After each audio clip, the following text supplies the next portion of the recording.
బులెటిన్లో మరో breaking news చూస్తున్నాం. కాళేశ్వరం కమిషన్ తుది విచారణలో భాగంగా మాజీ ఆర్థిక మంత్రి మల్కాజ్గిరి ఎంపీ ఈటెల రాజేందర్ కాసేపట్లో జస్టిస్ పినాకీ చంద్రఘోష్ కమిషన్ ఎదుట హాజరు కాబోతున్నారు.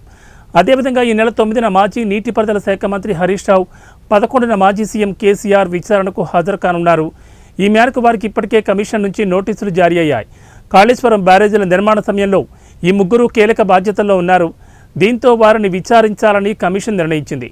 కాళేశ్వరం ప్రాజెక్టులో విచారణలో భాగంగా ఇప్పటివరకు దాదాపు 100 మందికి పైగా అధికారులను కమిషన్ విచారించింది. వారు చెప్పిన అంశాలు, వాటికి సంబంధించిన ఆధారాల ఆధారంగా ఈ ముగ్గురిని ప్రశ్నలు అడిగే అవకాశం ఉంటుంది.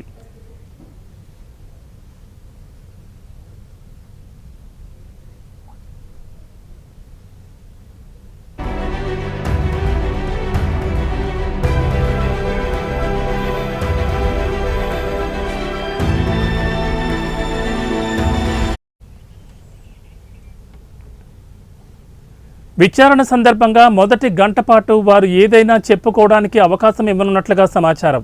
ఆ తర్వాత జస్టిస్ పీసీ ఘోష్ ప్రశ్నలు అడగనున్నారు. వారిని ప్రశ్నలు అడిగే సమయంలో స్పష్టమైన ఆధారాలను వెంటబెట్టుకుని అడిగే అవకాశం ఉన్నట్లు తెలుస్తోంది. ఈ ముగ్గురిని క్రాస్ ఎగ్జామినేషన్ కాకుండా విచారణ మాత్రమే చేయనున్నారు. ఈ ముగ్గురి విచారణ లేకుండానే నివేదిక ఇవ్వాలని మొదట కమిషన్ భావించినా ఆ తర్వాత గతంలోని విచారణ కమిషన్ నివేదికలను పరిశీలిస్తే ఆరోపణలు ఎదుర్కొంటున్న వారి అభిప్రాయాలు, ఆలోచనలు తెలుసుకుని నివేదిక ఇచ్చినట్లుగా గుర్తించారు.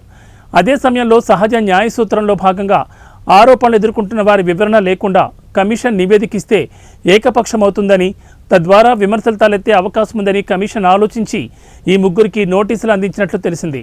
కేసీఆర్కు మొదట జూన్ 5న హాజరు కావాలని నోటీసులు జారీ చేశారు. అయితే తనకు ఆరోగ్యం బాగాలేనందున ఆ రోజు హాజరు కాలేనని కమిషన్కు సమాచారం అందించారు. దీంతో ఆయనకు ఈ నెల 11వ తేదీన హాజరయ్యే విధంగా అవకాశం కల్పించారు. వీరి విచారణ కోసం ప్రభుత్వం 2 నెలల గడువు కూడా పొడిగించింది.